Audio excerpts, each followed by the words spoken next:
Hey, what's up, Foreclosure Fix family, and welcome to another episode of the Foreclosure Fix podcast, the #1 podcast for helping homeowners facing foreclosure.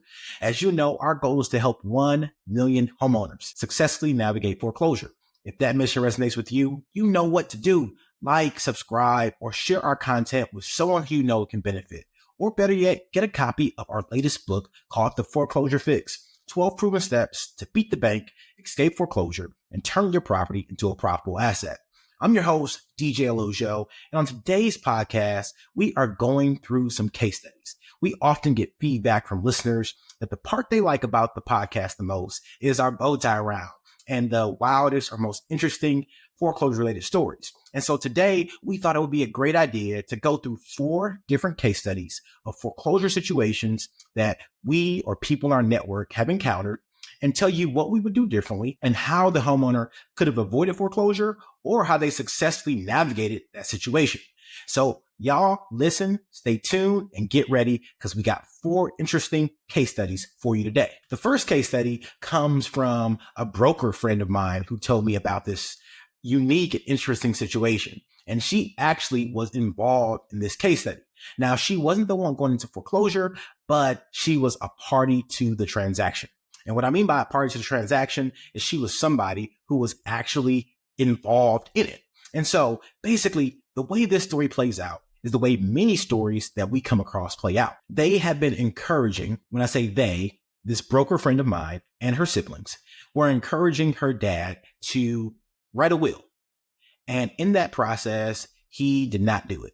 He took forever. He just basically was like, I don't want to do it. Then he got sick. And then all of a sudden he said, all right, it's probably a good time for me to write a will. And so instead of going on one of the websites to get a will, they actually went to an attorney, which is a really good idea because although they thought they needed a will, they also needed other things like a durable power of attorney, and other things, which gave the family ability to kind of take care of the dad if he was ever incapacitated. Fast forward a few years later, he actually needed that document. See, what had happened, he had a house and he was living in Florida while my broker friend was living in Georgia and the rest of her family lived in another state. And so her dad, who was getting elderly, was living by himself in Florida. She had urged him numerous times to move up to Georgia with her, but he just loved his property in Florida. And somehow, some way, he got a roommate. And that roommate was somebody who was part of the family. And this person was supposed to be taking care of him. But unfortunately, that person was addicted to substance. And this person also had a small kid who was probably around 8 years old or so. And so throughout the process, this person would go on these binges of drug abuse and things like that and would be gone for numerous days at a time. And the father in this scenario, who is my friend's father, who's the elderly person, kind of began to just take care of the young kid. And it made it more and more difficult for him to separate from his property and to move up to Georgia because he felt a responsibility. And unfortunately, at the same time, this roommate of his, who is a family member, was actually kind of taking money from the father. In addition to that, she was also bringing her other friends to the house who were addicted with the same type of narcotics. And it was just causing a big problem. The HOA got involved, other things like that. And it just became a big mess. And the worst part is that because of these things, there were different legal actions taken against the property. Now, they weren't necessarily foreclosure actions, but HOA actions can also have some standing and priority. And so long story short, this scenario played out where the father got sick and he hit his head and he was incapacitated and he was in a coma. And so now that document, that will, became very, very important. Not the will because he wasn't dead, but the power of attorney. And so my broker friend was able to go down to Florida, get those people out the house who were not supposed to be there, and was able to handle all the different facets of her father's situation. She was able to talk with the hospital because they wouldn't release any information without that. She was able to talk with the bank. She was able to talk with the HOA. She was able to talk with the police. And the power of attorney was the document that gave her the ability to do that.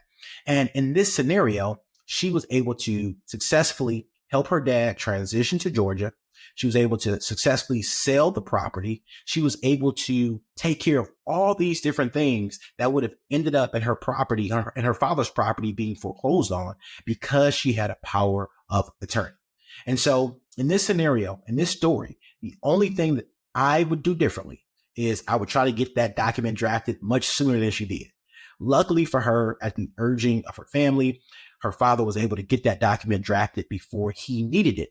And this is something that we see all the time in the work that we do with homeowners facing foreclosure. Somebody dies or somebody's incapacitated.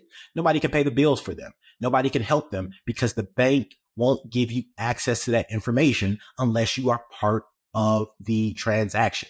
And the only way you can become part of that transaction is by having the right legal documents to show you are part of it.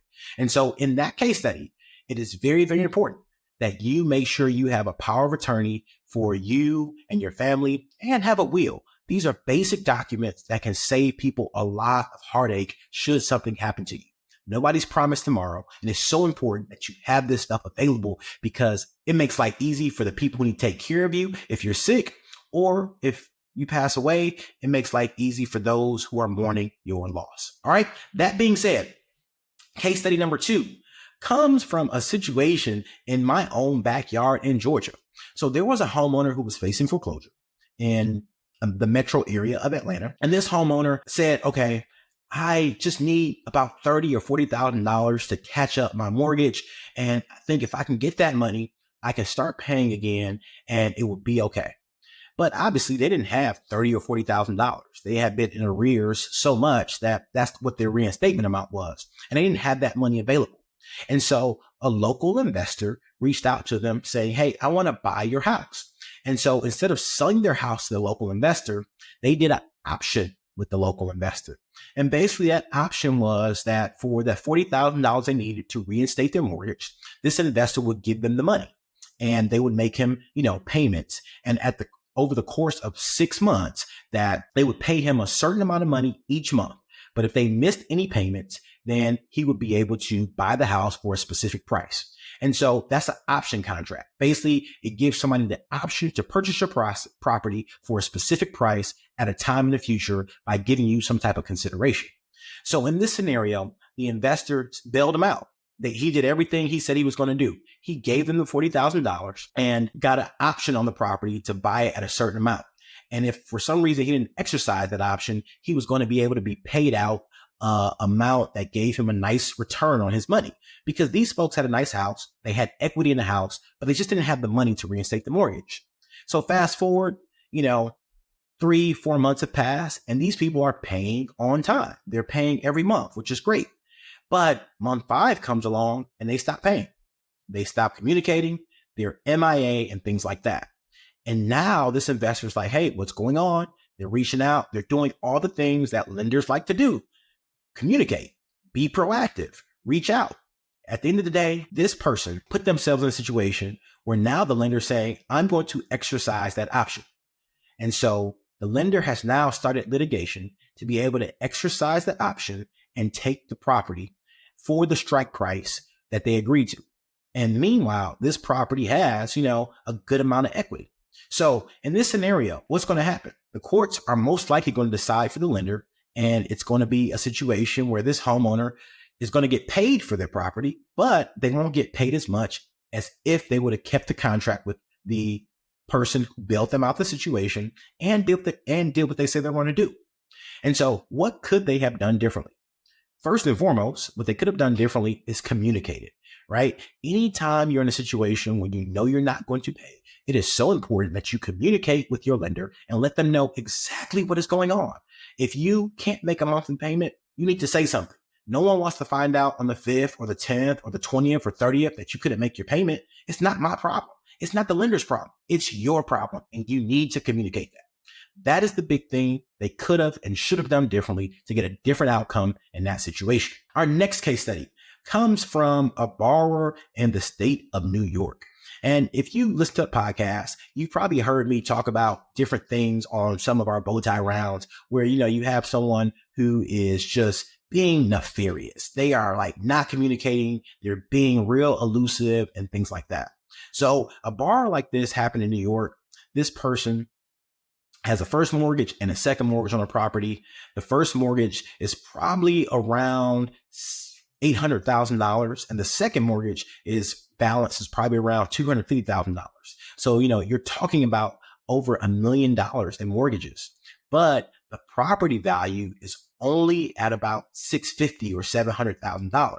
And so both mortgages are technically underwater. In this scenario, the second mortgage, the one that's $250,000, actually filed foreclosure on the property because he was not paying them. And so as a result, this has taken a couple years because it's in New York, but the property made it all the way through the courts and was headed to foreclosure sale just last week.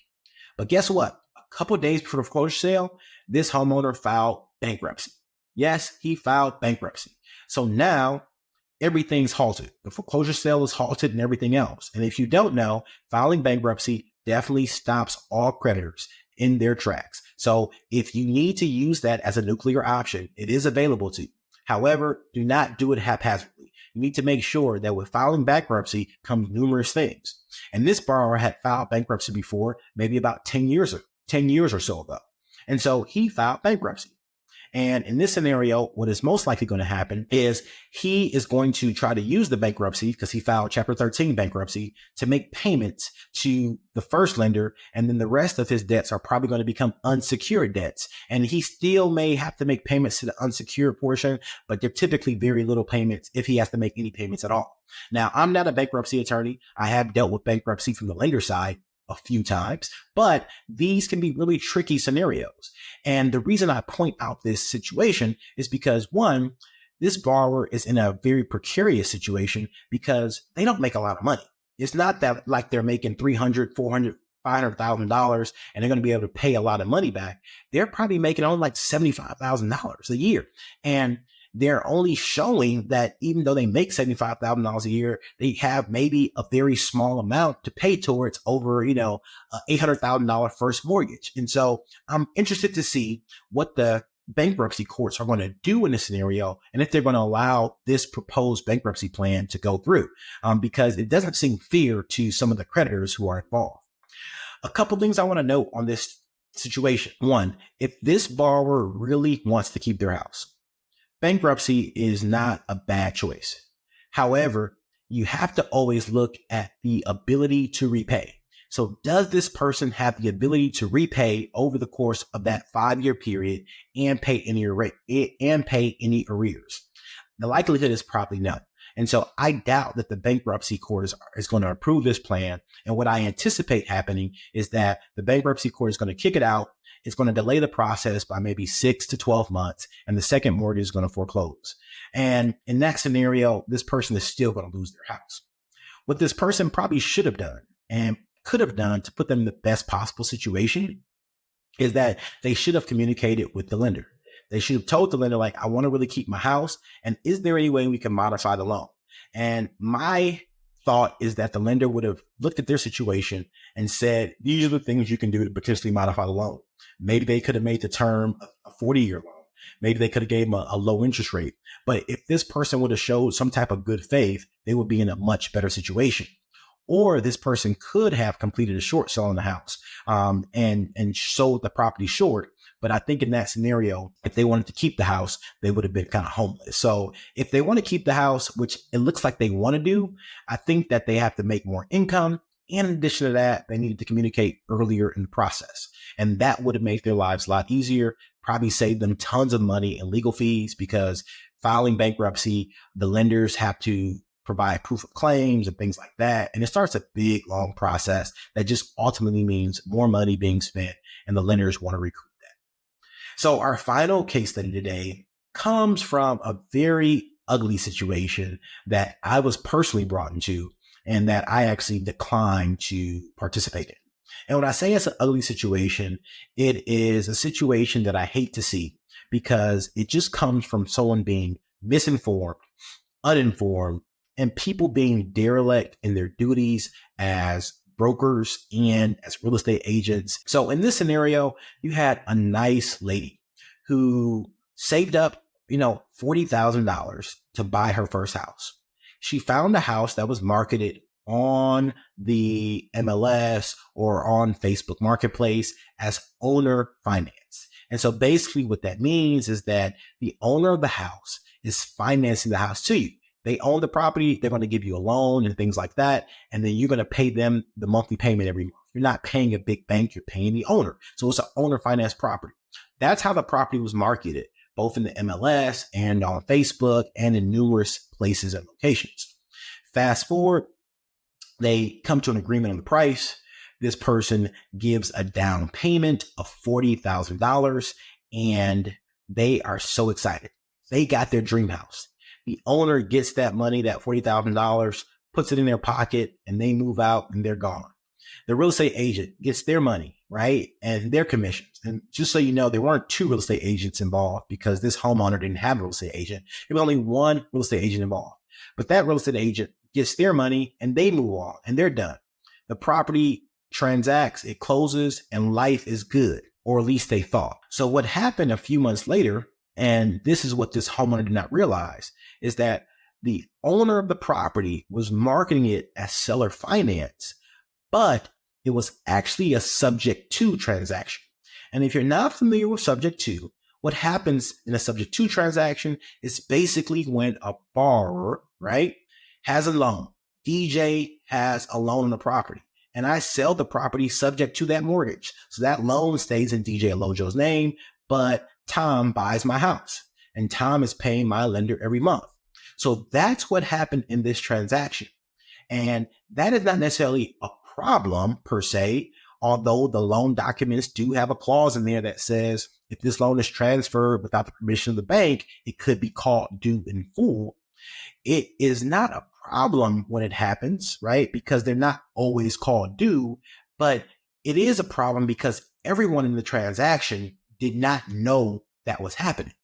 They marketed the property, which is the realtor, the broker, and things like that, and the owner, right? So the broker and the owner of the property marketed the property on the MLS and on websites as owner finance. Owner finance is different than subject to. And as a result, what is happening now is that when this homeowner who put down $40,000 went to change the insurance on the property, the lender got a whiff of it. They are now calling the loan due.